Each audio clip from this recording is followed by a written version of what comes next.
राधे राधे दोस्तों and welcome back to my channel Purnima Keshav blog. आज के इस वीडियो में हम माँ दुर्गा सप्तशती का चौथा अध्याय सुनने वाले हैं।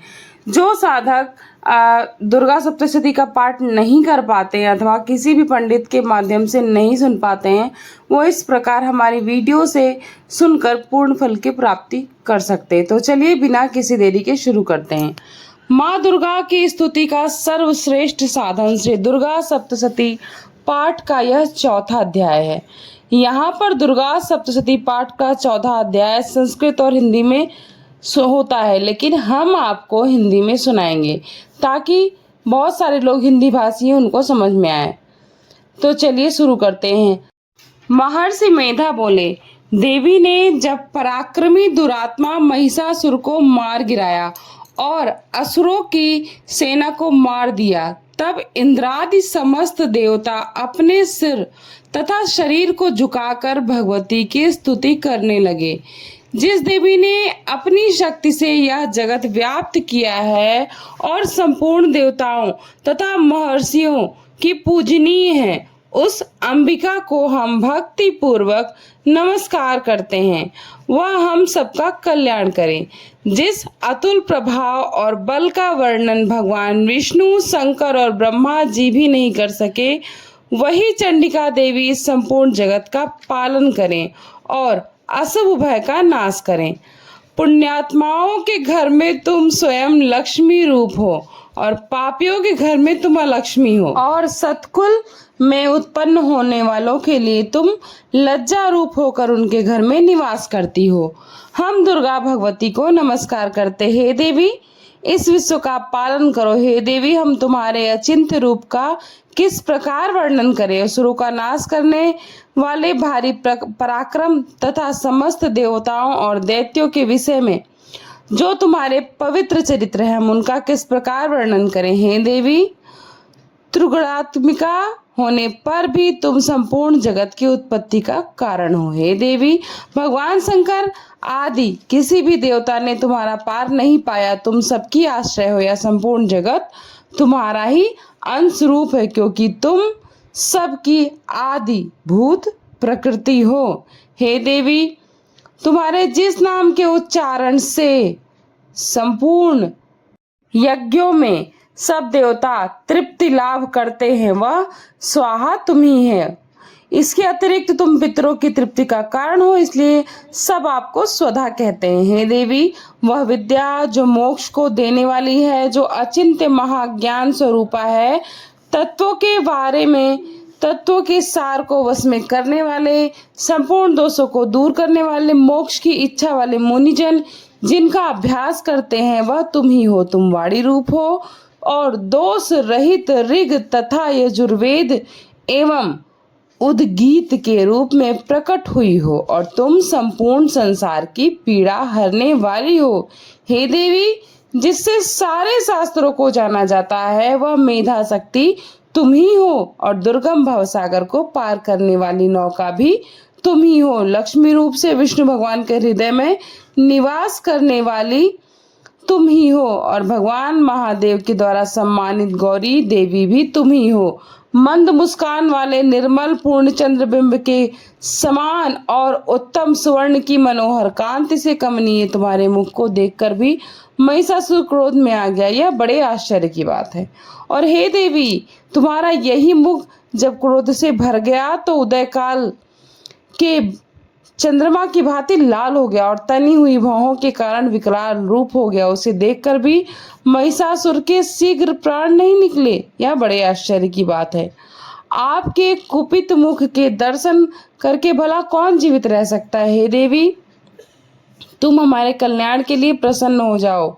आपके प्रसन्न होने से इस जगत का अभ्युदय होता है, और जब आप क्रुद्ध हो जाती हो तो पता नहीं कितने कुलों का नाश हो जाता है।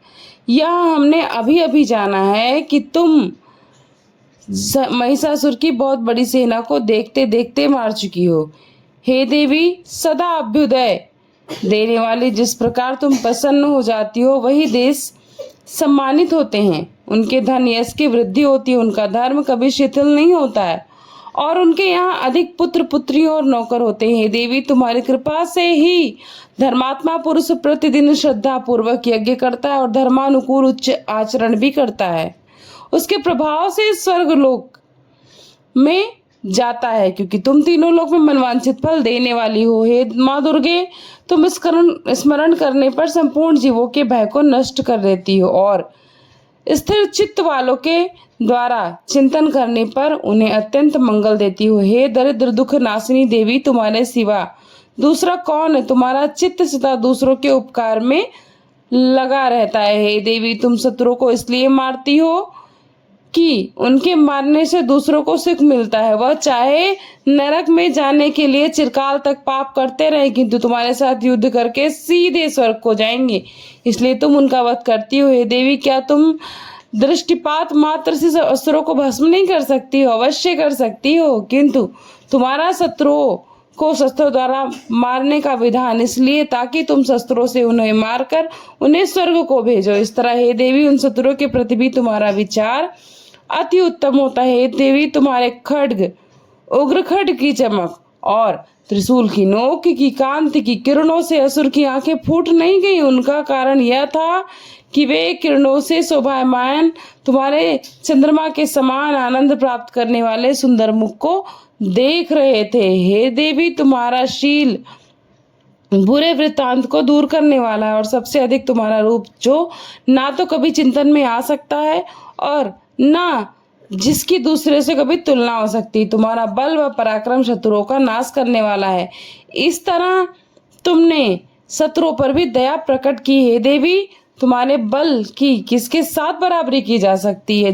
तथा तुम शत्रुओं को भय देने वाला इतना सुंदर रूप और किसका है? हृदय में कृपा और युद्ध में निष्ठुरता, ये दोनों बातें तीनों लोकों में केवल तुम में ही देखने को मिलती हैं। माता, युद्ध भूमि में शत्रुओं को मारकर तुमने उन्हें स्वर्ग लोक में पहुंचाया है। इस तरह तीनों लोक की तुमने रक्षा की है और उन्मत्त असुरों से जो हमें भय था, हमें उससे बचाया है, तुमने उसे दूर किया है।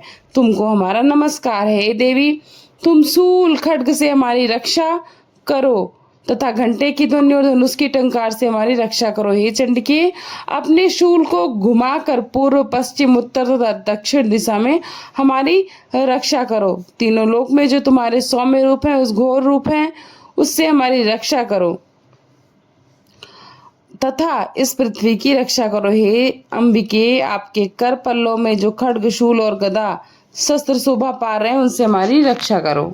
महर्षि बोले, इस प्रकार सब देवताओं ने जगत माता भगवती की स्तुति की और नंदन वन के पुष्पों तथा गंध अनुलेपों द्वारा उनका पूजन किया। फिर सबने मिलकर जब सुगंधित व दिव्य धूपों द्वारा उनको सुगंधि निवेदन की, तब देवी ने प्रसन्न होकर कहा, हे देवताओं, तुम सब मुझसे मनवांछित वर मांगो। देवता बोले, हे भगवती, तुमने हमारा सब कुछ कार्य कर दिया, अब हमारे लिए कुछ मांगना बाकी ही नहीं रहा, क्योंकि तुमने हमारे शत्रु महिषासुर को मार डाला है।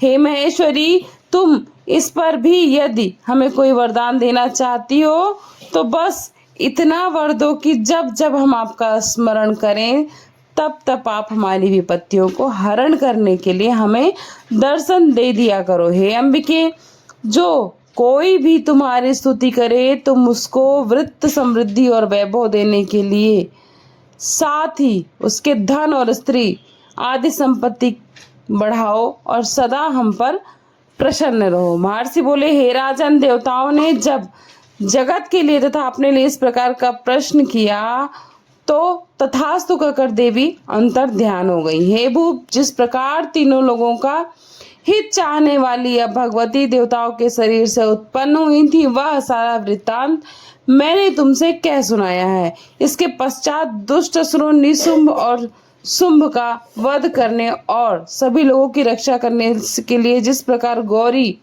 देवी के शरीर से उत्पन्न हुई थी, वह वृत्तांत में यथागत वर्णन करता हूँ। तो ये चौथा अध्याय यहाँ पर समाप्त होता है। बाकी की कथा आपको 5वें अध्याय में और आगे के अध्याय में मिलेगी। आगे का अध्याय सुनने के लिए आप चैनल को सब्सक्राइब कर लीजिएगा। और आपको कथा अच्छी लगी हो और आपकी आस्था हो माता दुर्गा में तो वीडियो को लाइक कर दीजिएगा। जय माता दी लिख दीजिएगा कमेंट बॉक्स में। बेल आइकन प्रेस करना बिल्कुल भी ना भूलें। कथा यहीं पर समाप्त होती है और वीडियो भी समाप्त करती हूँ।